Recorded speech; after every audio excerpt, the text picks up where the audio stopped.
Hi friends, ಎಲ್ಲರಿಗೂ ನಮಸ್ಕಾರ. ನೀವು ನೋಡ್ತಿದ್ದೀರಾ P D creation YouTube channel. Friends, Gruhalakshmi ಯೋಜನೆಯ 8ನೇ ಹಾಗೂ 9ನೇ ಕಂತಿನ ಹಣ ಯಾರೆಲ್ಲ ಪಡ್ಕೊಂಡಿದ್ದೀರ, ಇವಾಗ ಅವರೆಲ್ಲ 10ನೇ ಕಂತಿನ ಅಮೌಂಟ್ಗೋಸ್ಕರ ತುಂಬಾ ವೆಯ್ಟ್ ಮಾಡ್ತಿದ್ದೀರ. ಯಾವಾಗ ಸ್ಯಾಂಕ್ಷನ್ ಆಗ್ಬೋದು, ಡೇಟ್ ಫಿಕ್ಸ್ ಆಯಿತಾ ಅಂತ. ಹಾಗೆಯೇ ಇನ್ನೂ ಕೆಲವು ಮಹಿಳೆಯರಿಗೆ 8ನೇ ಹಾಗೂ 9ನೇ ಕಂತಿನ ಹಣ ತಮ್ಮ ಬ್ಯಾಂಕ್ ಖಾತೆಗಳಿಗೆ ಸ್ಯಾಂಕ್ಷನ್ ಆಗಿಲ್ಲ. ಅವರೆಲ್ಲ ಪೆಂಡಿಂಗ್ ಕಂತುಗಳು ಯಾವಾಗ ಸ್ಯಾಂಕ್ಷನ್ ಆಗುತ್ತೆ, ಯಾವಾಗ ಬರುತ್ತೆ, ಎಲ್ರಿಗೂ ಸ್ಯಾಂಕ್ಷನ್ ಆಗಿದೆ, ನಮಗೆ ಬರುತ್ತೋ ಬರಲ್ವೋ ಅಂತ ತುಂಬಾ ವೆಯ್ಟ್ ಮಾಡ್ತಿದ್ದೀರ.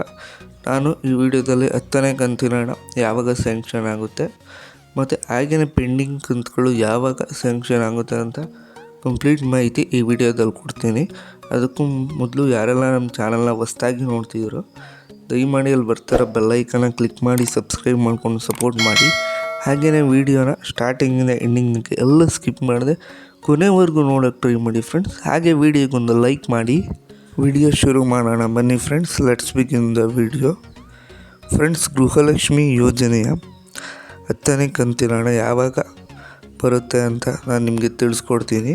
ಅದಕ್ಕೂ ಮೊದಲು ಗೃಹಲಕ್ಷ್ಮಿ ಯೋಜನೆ 8ನೇ ಕಂತಿನ ಹಾಗೂ 9ನೇ ಕಂತಿನ ಹಣ ನಿಮಗೇನಾದ್ರು ಸ್ಯಾಂಕ್ಷನ್ ಆಗಿಲ್ಲಪ್ಪ ಅಂದರೆ ನೀವು ಗೃಹಲಕ್ಷ್ಮಿ ಯೋಜನೆ 10ನೇ ಕಂತಿನ ಹಣ ಸ್ಯಾಂಕ್ಷನ್ ಆಗೋವರೆಗೂ ಸ್ವಲ್ಪ ವೆಯ್ಟ್ ಮಾಡಬೇಕಾಗತ್ತೆ. ಯಾಕೆ ಅಂದರೆ ಗೃಹಲಕ್ಷ್ಮಿ ಯೋಜನೆಯ 10ನೇ ಕಂತಿನ ಹಣ ಬರುವಾಗ ನಿಮಗೆ 8 ಹಾಗೂ 9ನೇ ಕಂತಿನ ಪೆಂಡಿಂಗ್ ಅಮೌಂಟ್ ಏನಿದೆ ಒಟ್ಟಿಗೆ ಸ್ಯಾಂಕ್ಷನ್ ಮಾಡ್ತೀವಿ ಅಂತ ಸ್ವತಃ ಲಕ್ಷ್ಮೀ ಹೆಬ್ಬಾಳ್ಕರ್ ಅವರೇ ಅಪ್ಡೇಟ್ ಕೊಟ್ಟಿದ್ದಾರೆ ಸಭೆ ನಡೆಸಿ ಅಧಿಕಾರಿಗಳ ಜೊತೆ. ಹಾಗೆಯೇ 10ನೇ ಕಂತಿನ ಹಣ ಯಾವಾಗ ಸ್ಯಾಂಕ್ಷನ್ ಆಗುತ್ತೆ ಅಂತ ನೋಡೋದಾದರೆ ಇದೇ ತಿಂಗಳು ಮೇ 10ಕ್ಕೆ ಗೃಹಲಕ್ಷ್ಮಿ ಯೋಜನೆ 10ನೇ ಕಂತಿನ ಹಣ ಸ್ಯಾಂಕ್ಷನ್ ಆಗುತ್ತೆ. ಇದು ಲಕ್ಷ್ಮೀ ಹೆಬ್ಬಾಳ್ಕರ್ ಅವರೇ ಕೊಟ್ಟಿರೋ ಅಪ್ಡೇಟು.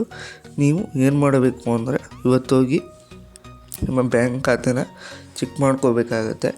ಎಲ್ಲರ ಬ್ಯಾಂಕ್ ಖಾತೆಗೂ ಜಮಾ ಮಾಡ್ತಾರೆ.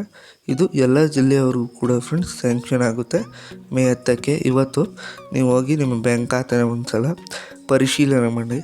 ಹಾಗೆಯೇ ಯಾರಿಗಿನ್ನ ಗೃಹಲಕ್ಷ್ಮಿ ಯೋಜನೆಯ 1 ಕಂತುಗಳು ಸ್ಯಾಂಕ್ಷನ್ ಆಗಿಲ್ಲ ಅವರೆಲ್ಲ ಒಂದ್ಸಲ ಕರ್ನಾಟಕ ಗ್ರಾಮ ಕೇಂದ್ರಗಳಿಗೆ ಭೇಟಿ ನೀಡಿ ನಿಮ್ಮ ಅಪ್ಲಿಕೇಶನ್ ಸ್ಟೇಟಸ್ ಚೆಕ್ ಮಾಡಬೇಕಾಗತ್ತೆ. ಅಲ್ಲೇನಾದರೂ ಪ್ರಾಬ್ಲಮ್ ಇದ್ದರೆ ಸ್ಯಾಂಕ್ಷನ್ ಮಾಡಿರಲ್ಲ. ಆದ್ದರಿಂದ ನೀವು ಒಂದ್ಸಲ ಗ್ರಾಮ ಕರ್ನಾಟಕ ಕೇಂದ್ರಗಳಿಗೆ ಭೇಟಿ ನೀಡಿ ಅಲ್ಲಿ ಒಂದ್ಸಲ ಗೃಹಲಕ್ಷ್ಮಿ ಯೋಜನೆಯ ಅಪ್ಲಿಕೇಶನ್ ಸ್ಟೇಟಸ್ ಚೆಕ್ ಮಾಡ್ಕೊಳ್ಳಿ, ನಿಮಗೆ ಸ್ಯಾಂಕ್ಷನ್ ಆಗುತ್ತೆ. ಮತ್ತು ಇದೇ ಥರ ಬಿಗ್ ಅಪ್ಡೇಟ್ಸ್ಗಾಗಿ ಬರ್ತಾರೋ ಬೆಲ್ಲೈಕನ್ನ ಕ್ಲಿಕ್ ಮಾಡಿ ಸಬ್ಸ್ಕ್ರೈಬ್ ಮಾಡ್ಕೊಂಡು ಸಪೋರ್ಟ್ ಮಾಡಿ. ನಾನು ನಿಮ್ಮನ್ನ ನೆಕ್ಸ್ಟ್ ವೀಡಿಯೋದಲ್ಲಿ ಭೇಟಿ ಆಗ್ತೀನಿ. Thanks for watching friends.